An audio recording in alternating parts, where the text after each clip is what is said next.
Preso o homem acusado de participar de quadrilha responsável por explodir caixas eletrônicos no DF. Outros integrantes ainda são procurados. Câmara Legislativa vai recorrer da decisão da Justiça que autorizou o aumento das passagens do transporte público. O governo decreta estado de emergência de 180 dias por causa da crise de abastecimento de água. 4 anos da tragédia na Boate Kiss. Defesa Civil faz vistoria em boates e casas de shows para verificar condições de segurança. Notícias da quarta-feira no DF e em torno, agora no Band Cidade, segunda edição.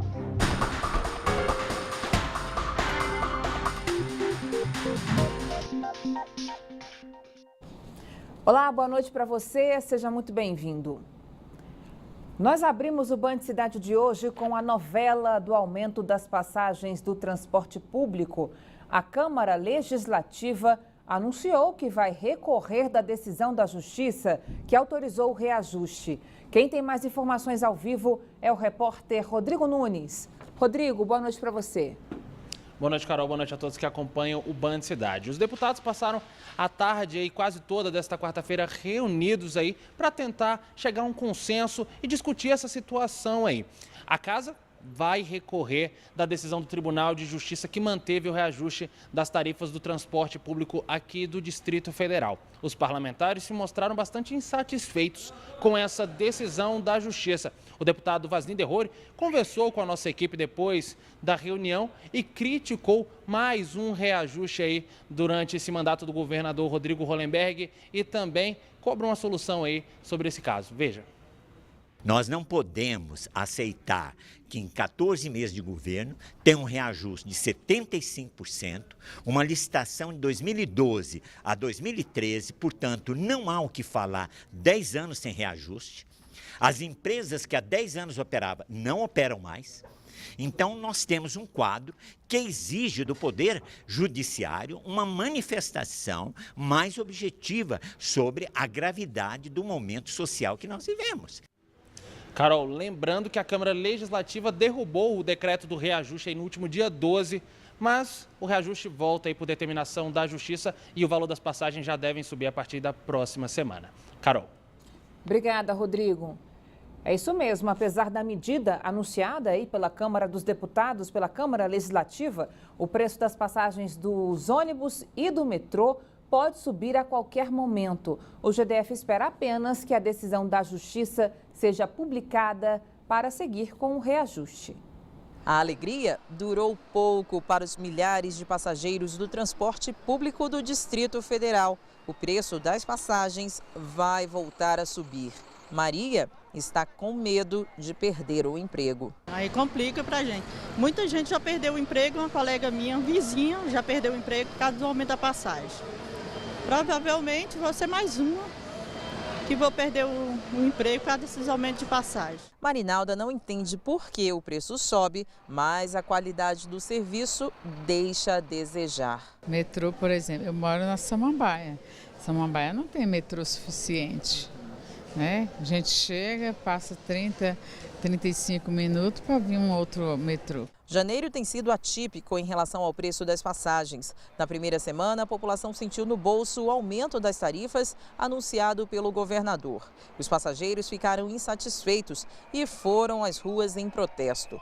2 semanas depois, os deputados distritais se articularam e aprovaram por unanimidade um decreto para derrubar a medida do governador. Mas ele recorreu à justiça e conseguiu manter o aumento. Por 15 votos a 6, o Conselho Especial do Tribunal de Justiça do Distrito Federal e Territórios entendeu que o decreto da Câmara Legislativa é inconstitucional.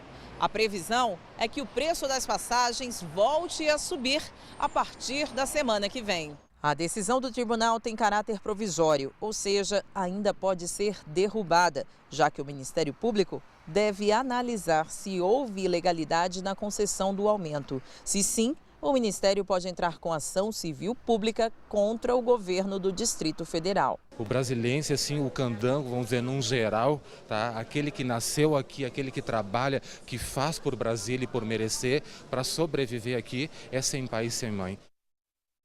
Olha, o secretário de Mobilidade, Fábio Damasceno, deu hoje os números dramáticos do custo dos ônibus para os cofres do GDF. Em 2016, o governo gastou mais de 600 milhões de reais para indenizar as empresas de ônibus em razão de gratuidades concedidas a estudantes e a portadores de deficiência e também para bancar a diferença entre o custo e o preço cobrado pela passagem de ônibus. Para se ter ideia do tamanho dessa conta, a folha de salários do GDF custa 1 bilhão e 600 milhões de reais. É mesmo muito dinheiro para Brasília, que tem uma economia frágil, incapaz de gerar tantos impostos que sejam suficientes para sustentar tudo isso.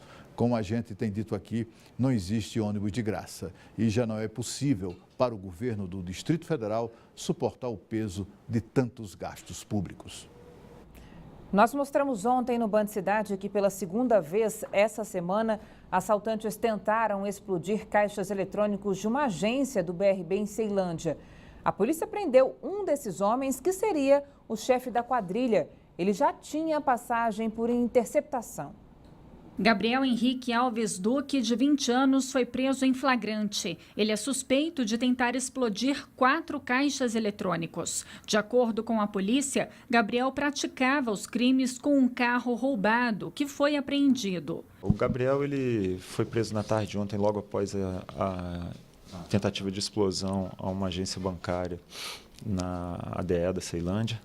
Ele foi identificado pela DRF, pelos investigadores da DRF, logo após uma explosão realizada no dia 9 de janeiro, como sendo um dos principais articuladores desse grupo, que foi responsável por pelo menos 4 tentativas de arrombamento de terminais de autoatendimento no Distrito Federal.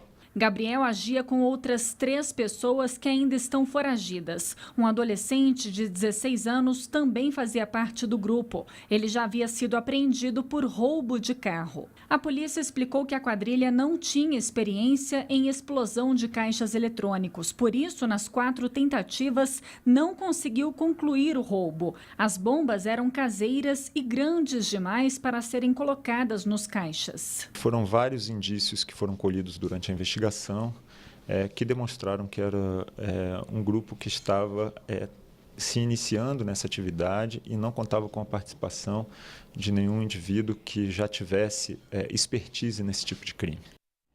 E a Polícia Militar também prendeu hoje um suspeito de furtar uma casa no Tagua Parque. Durante o patrulhamento na região, os policiais identificaram o homem com as mesmas características informadas pela dona de casa. E ao abordá-lo, encontraram um saco de lixo com notebooks, celulares e perfumes. O ladrão foi reconhecido e encaminhado à delegacia. Ele já tinha 2 passagens pela polícia por furto de residência e outra pela Lei Maria da Penha. Mais um capítulo da crise no abastecimento de água aqui no DF. Hoje, o governo decretou situação de emergência por 180 dias. 11 regiões do DF estão sem água nesta quarta-feira. O rodízio de cortes não tem data para acabar. A medida foi publicada no Diário Oficial do DF desta quarta-feira. Com ela, o GDF pode fazer compras sem licitação e receber repasses do governo federal. O decreto também determina que a DASA diminua a captação de água da barragem do Descoberto para qualquer atividade que não seja de abastecimento para consumo humano. O decreto ele nos permite dar um outro tratamento do ponto de vista jurídico a essa situação. Ele permite que você possa dar respostas mais céleres, abreviando os procedimentos que você tem para a contratação de serviços e obras que muito provavelmente serão necessários. Além disso, nós vamos poder levar o reconhecimento dessa situação de emergência ao plano federal e buscar ajuda em órgãos federais. A situação de emergência tem duração de 6 meses. Enquanto isso, o rodízio de cortes continua. Nesta quarta-feira, 11 regiões entraram no esquema de racionamento. O corte de água afeta parte de Águas Claras, Ceilândia, Samambaia, Núcleo Bandeirante, entre outras áreas. A interrupção começou às 8 horas da manhã e dura 24 horas. O corte no fornecimento foi autorizado no dia 10 de novembro do ano passado, mas começou a ser implementado neste ano e não tem data para terminar. A lista completa de cidades e dias de racionamento está no site da CAESB, caesb.df.gov.br. E ainda falando sobre a crise de abastecimento de água, a AGEFIS iniciou nesta quarta-feira uma operação de derrubada no INCRA, em Braslândia. A agência de fiscalização alega que essas construções irregulares afetam a barragem do Descoberto. A agência de fiscalização anunciou que o alvo da operação são chácaras que desviam água da barragem do Descoberto e promovem a impermeabilização do solo, uma área de aproximadamente 270 milhões de metros quadrados. De acordo com a AGEFIS, a medida deve ajudar o DF a superar a crise no abastecimento de água. O objetivo da operação da AGEFIS, iniciada nesta quarta-feira, é acabar com o parcelamento urbano irregular na região de Braslândia, que afeta a barragem do Descoberto. A previsão do governo do DF é que a operação, que vai derrubar mais de 30 construções irregulares, seja concluída em 3 meses. O que a gente vai colocar é uma equipe de pronta resposta dentro de Braslândia. Então a gente vai estar ali todos os dias, nesse período de 3 meses, até que a gente consiga chegar a alcançar o nosso objetivo, que é desconstituir esses parcelamentos irregulares. A superintendente garantiu que os moradores da região foram notificados previamente. Todos eles foram notificados, ninguém pode alegar o desconhecimento, a não ser situações em que a própria pessoa, e que isso acontece, ela se recusa a receber uma ação fiscal da AGEFIS. Quando chega um auditor, eu não vou receber esse documento, mas de qualquer forma a gente torna esse documento público, essa ação fiscal que a gente fez. A ação começou por essa casa construída irregularmente numa chácara a 15 metros do canal Rodeador, um córrego que abastece a bacia do Descoberto. As áreas afetadas pela operação pertencem ao INCRA. O próprio INCRA, ele faz a retomada dessas chácaras e aí é um processo que é ele quem pode responder. Ele faz a retomada da chácara e acredito eu que ele faça a rede de distribuição aí sim, para aquelas pessoas que realmente tenham interesse em manter a área como uma área rural. Está chegando a hora de mexer no bolso. A partir de março, os passageiros já poderão ter que pagar pelas malas despachadas em viagens de avião. A medida foi autorizada pela Agência Nacional de Aviação Civil, a ANAC. Quem viaja de avião com frequência já está atento às mudanças da ANAC sobre a cobrança de bagagens, independentemente do peso. Os passageiros ainda têm direito a despachar malas com até 23 quilos. Mas, de acordo com a nova regra, eles terão de pagar pela bagagem despachada e poderão apenas embarcar com uma mala de mão de até 10 quilos. Muitos consideram a medida abusiva. A gente paga tão caro por trechos aqui dentro do país que dá para você viajar para fora, né? E aí eles querem cobrar o preço de bagagem, do peso, etc., numa tarifa tão cara que a gente paga e um serviço de má qualidade. Eu acho que é um absurdo, né? Em virtude do valor já altíssimo das passagens aéreas no Brasil, a gente ainda ter que pagar para transportar o mínimo de bagagem já seria muito ruim. A norma só começa a valer a partir do dia 14 de março, mas as mudanças desagradaram mais do que somente os consumidores. A OAB questionou na Justiça a nova regra. A discussão foi parar no Congresso Nacional. O Senado proibiu a cobrança, mas os deputados ainda vão analisar o caso quando começar o ano legislativo em fevereiro. A ANAC afirmou que as novas regras foram discutidas com os senadores e também será debatida com os deputados. Sem dúvida, a agência está à disposição, né? Não só na Câmara, a gente está tentando melhorar a comunicação em parceria com o Ministério dos Transportes para esclarecer dúvidas dos passageiros nas redes sociais, nos nossos sites, né? Para a ANAC, a medida vai beneficiar os consumidores, ampliar a concorrência entre as empresas do setor aéreo e aumentar o número de passageiros. Alguns consumidores até concordam com a mudança, mas cobram uma contrapartida, como a redução dos preços das passagens. Se os preços das passagens forem justos, a cobrança é mais que normal. Porém, o preço de hoje a gente sabe que é muito elevado. Se haver redução no peso, concordo com a cobrança. E de acordo com a ANAC, o preço das passagens pode de fato cair. Até lá, a agência pede a compreensão da população com as novas regras. Isso vai trazer o que a gente chama de ganho de eficiência alocativa para as empresas. E havendo uma diminuição na pressão dos custos das empresas, em havendo concorrência, isso tende a ser repassado sim para os consumidores. A tragédia da Boate Kiss, no Rio Grande do Sul, completa 4 anos neste sábado. Aqui no DF, até o próximo dia 31, a Defesa Civil vai realizar vistorias em boates e casas de shows para verificar as condições de segurança desses locais. O objetivo é reduzir os riscos de acidentes e incêndios. Cerca de 60 estabelecimentos serão vistoriados. Porta de emergência destrancada, extintor de incêndio regularizado, luzes de segurança funcionando e placas mostrando todas as saídas em caso de perigo. É o que a Defesa Civil procura dentro de cada boate e casa de shows. Nós verificamos as estruturas, num primeiro momento, vigas, pilares e lajes, se eles apresentam algum tipo de patologia ou algum tipo de problema que possa colocar em risco os frequentadores. O perigo pode estar nos detalhes. Um fio fora do lugar ou até mesmo o uso errado de um equipamento pode resultar em um grande estrago. Nesta sexta-feira, completa 4 anos de um acidente que deixou o Brasil em choque. 242 pessoas morreram e 680 ficaram feridas na Boate Kiss, no Rio Grande do Sul. O desastre foi causado por um sinalizador. O fogo começou durante a apresentação de uma banda que usou efeitos pirotécnicos no show. As chamas se espalharam rapidamente e produziram fumaça preta e tóxica. E para que essa tragédia não se repita, é importante checar tudo. O objetivo principal é preservar vidas e que as pessoas não se machuquem. Para nós da Defesa Civil, uma vida salva vale muito, é muito importante. Em caso de notificação, ele tem um período de 1 até 30 dias, dependendo da gravidade do problema, para poder reparar e voltar à fiscalização da Defesa Civil e poder, a partir daí, autorizar o funcionamento sem problema. E a vistoria já passou por essa casa de shows. A proprietária do local apoia a iniciativa e faz questão de abrir as portas para receber a Defesa Civil. Todo ano eles vêm aqui, eu sempre abro as portas, porque são fiscalizações muito importantes. Eu, como proprietária da casa, tenho que passar segurança 100% para os meus clientes e é com a visita deles aqui que eu vou me adequar para estar com tudo 100% para eles. Agora que está tudo em dia, o público pode se divertir com segurança. Na grande maioria, eu sempre termino antes do prazo. Antes do prazo que eles me dão, já está tudo pronto.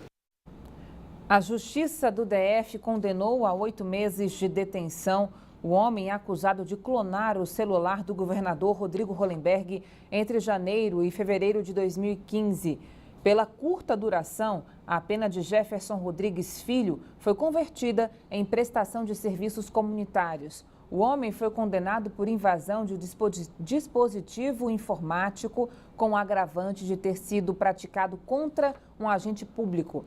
Apesar disso, o réu foi absolvido da acusação de estelionato porque, no entendimento do juiz Evandro Neiva de Amorim, os beneficiados pela invasão não geraram prejuízo financeiro aos cofres do DF. Ainda cabe recurso a essa decisão. Começam hoje as matrículas para as vagas remanescentes na rede pública. Dessa vez, os interessados devem procurar a própria unidade de ensino. O repórter Rodrigo Nunes volta ao vivo com mais informações para a gente. Rodrigo. Carol, dessa vez são quase 6 mil vagas aí disponíveis aí que são remanescentes para quem quer entrar na rede pública de ensino. E quem tem mais informações sobre o assunto é o subsecretário de Educação, o Fábio Souza. Fábio, qual é a preferência aí para quem vai conseguir tentar essa matrícula? Boa noite, Carol, telespectadores. A preferência agora não tem mais nenhum critério nas vagas remanescentes. O critério estabelecido anteriormente era a proximidade à residência ou o local de trabalho. Agora não. O pai pode escolher a escola, desde que tenha a vaga, ele pode efetuar a matrícula. Lembrando que as vagas remanescentes começam hoje e vai até o início do ano letivo. E tem mudanças para os critérios também para quem quer entrar uma vaga aí na creche, não é isso? Sim, a partir de agora as inscrições para a creche através do telefone 156, opção 2, começou na segunda-feira, dia 27 e agora não tem mais data fim. O sistema vai estar aberto o tempo todo para inscrição, inclusive aos finais de semana, durante a semana de 7 da manhã às 7 da noite e aos finais de semana de 8 da manhã às 6 horas da noite. Agora os critérios mudam um pouco, além de criança com alguma deficiência nutricional, criança com baixa renda familiar, família com baixa renda familiar, tem também mães em medida protetiva, crianças com medida protetiva. E o salário também que interfere. Carol, você também tem uma dúvida a tirar com o subsecretário? Tenho sim, subsecretário. Pergunta para ele, por favor, Rodrigo, e quem não conseguir vaga na creche, porque existe aquela história de que faltam vagas aqui no DF? E quem não conseguir vaga nas creches, tem déficit de vagas aqui?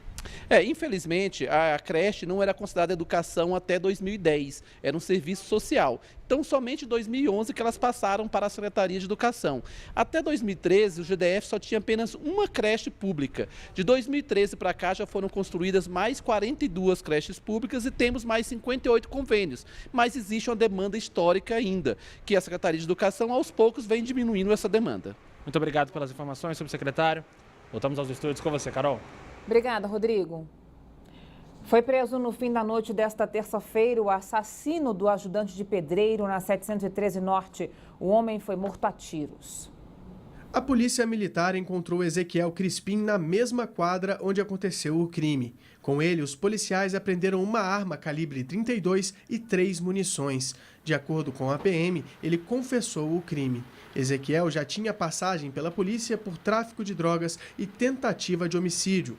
O homem atirou pelo menos 3 vezes contra o auxiliar de pedreiro Leiris de Barros. Ele ainda tentou pedir socorro em uma oficina mecânica perto de onde trabalhava, mas não resistiu. O crime aconteceu no último dia 19. Imagens do circuito de segurança de comércios da região mostram Ezequiel momentos antes de cometer o crime, usando uma mochila e caminhando tranquilamente pela 713 Norte. Nessa outra imagem, minutos depois, o suspeito aparece correndo. Veja a seguir, mais de 300 mil pessoas estão desempregadas no DF. Os detalhes depois do intervalo. Até já.